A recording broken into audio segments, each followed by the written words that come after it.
नमस्कार, स्वागत करती हूँ आप सभी का मेरे चैनल इजी टू लर्न पर, जहाँ आज हम पढ़ने वाले हैं एकांकी संचय में संस्कार एवं भावना। विष्णु प्रभाकर द्वारा रचित संस्कार एवं भावना, इनके पात्र परिचय, एकांकी का उद्देश्य, एकांकी की कथा वस्तु तथा पात्रों का चरित्र चित्रण भी करेंगे। तो सबसे पहले शुरुआत करते हैं एकांकी के पात्र। पात्र कौन कौन से हैं? पहली पात्र माँ। संक्रांति काल की एक हिंदू नारी है। अतुल माँ का छोटा पुत्र है। उमा अतुल की पत्नी है।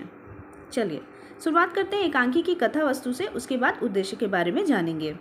संपूर्ण एकांकी एक मध्यम परिवार की सोच एवं व्यवहार द्वारा संचालित होती है। हर एक पात्र की अपनी समस्याएं हैं। माँ अपने बड़े बेटे अविनाश से नाराज रहती है क्योंकि वह नहीं चाहती थी कि उनका बेटा किसी दूसरी जाति में विवाह करे। अविनाश इस सोच का विरोधी है। वह अपनी पत्नी के साथ अलग रहता था।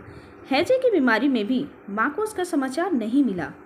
अतुल, जो कि माँ का छोटा बेटा है और अविनाश का भाई है, वह कभी कभी अपने भाई अविनाश से मिलने के लिए चला जाता है, लेकिन उसकी चर्चा वह कभी घर के किसी सदस्य से नहीं करता। उमा भी अपनी भाभी से मिलने गई, परंतु उसने एक बात किसी को भी नहीं बताई। एक दिन जब मिश्रानी ने माँ से बताया कि अविनाश तो बहुत बीमार था, पर बड़ी बहू ने उसे बचा लिया। बड़ी बहू के बचने की कोई आशा नहीं थी। माँ को इस बात का दुख हुआ कि मुझे यह समाचार भी मिश्रानी से मिल रहा है। माँ को समझ आ गया कि बड़ी बहू को कुछ तो हुआ है और अविनाश भी नहीं बचा, और अगर ऐसा कुछ हुआ तो अविनाश भी नहीं बच पाएगा। अब उन दोनों का जीवन माँ के हाथ में है। वे विजातीय परंपरा को तोड़ती हुई अपने बेटे एवं बहू को घर लाने के लिए अतुल के साथ चल पड़ती है।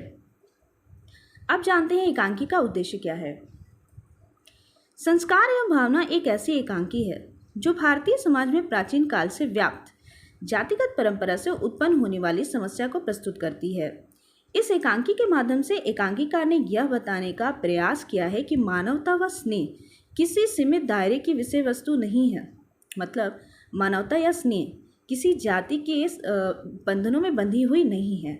लोग अपने संस्कार के कारण और अपनी हठ धर्मिता को नहीं छोड़ना चाहते हैं, परंतु जीवन में कई बार ऐसी परिस्थितियां भी आती हैं जब वे आडंबर जन संस्कार से परे मानवीय आदर्शों एवं भावनाओं को महत्व देने लगते हैं, परंतु उन्हें अपनी सोच एवं उसके कारण उत्पन्न समस्याओं पर भी पछतावा होता है।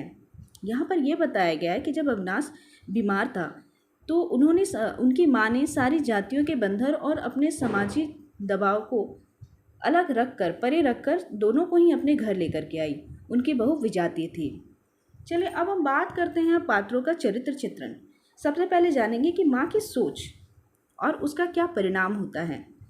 माँ प्राचीन संस्कारों में पली बढ़ी है। उनकी सोच विजातीय पारिवारिक संबंधों से विपरीत है। वह सदैव यह मानती है कि इससे उसकी सामाजिक एवं पारिवारिक प्रतिष्ठा का संबंध है। इसके लिए वह अपने बड़े बेटे अविनाश को अपनी विजातीय बहू के साथ अलग रहने से भी नहीं रोकती। उसके यहाँ वह कभी जाती भी नहीं थी। इसका परिणाम यह हुआ कि जब माँ को बड़ी बहू की सेवा व त्याग के बारे में पता चला तो उनके मन में से उसके प्रति घृणा का भाव समाप्त हो गया। वे अपने संस्कारों की दास्ता से मुक्त हो गई। उसका अपना बेटा भी उसके लिए पराया सा हो गया। बाद में माँ को स्वयं की सोच पर पछतावा हुआ एवं उन्होंने उस परंपरा को स्वीकार कर लिया जिसका अभी तक वह विरोध कर रही थी। अविनाश की सोच। अविनाश विजातीय विवाह का समर्थक है। इसके लिए उसने अपनी माँ की बातों पर भी ध्यान नहीं दिया। हालांकि ऐसा करने पर वह अपने परिवार से अलग तो हो गया क्योंकि वह स्वाभिमानी है। संस्कारियों कोई दास्ता उसे पसंद नहीं। अब जानते हैं अतुल एवं उमा का स्वभाव। अतुल और उमा तटस्थ स्वभाव के हैं, दृढ़ स्वभाव के हैं। वे मानवीय मूल्यों को ऊपर मानते हैं। विजातीयता उनके लिए महत्वपूर्ण विषय है, यह कहना गलत है। अवसरानुकूल वे लोग बिना एक दूसरे को बताए अविनाश से मिलने जाते हैं। इससे यह पता चलता है कि भावनाओं का स्थान संस्कार से ऊपर होता है। दोनों ही माँ के आज्ञाकारी तथा प्रगतिशील विचारों के हैं। यहाँ भी यह विचारणीय है कि भावनाओं से ही एक आदर्श एवं नए संस्कार की स्थापना होती है। अभी तक मैंने आपको बताया एकांकी संचय के संस्कार एवं भावना की कथा वस्तु, उद्देश्य, पात्रों का चरित्र चित्रण। मैं अपने अगले वीडियो में आपको इससे संबंधित प्रश्न और उसके उत्तर के बारे में बताऊंगी। धन्यवाद।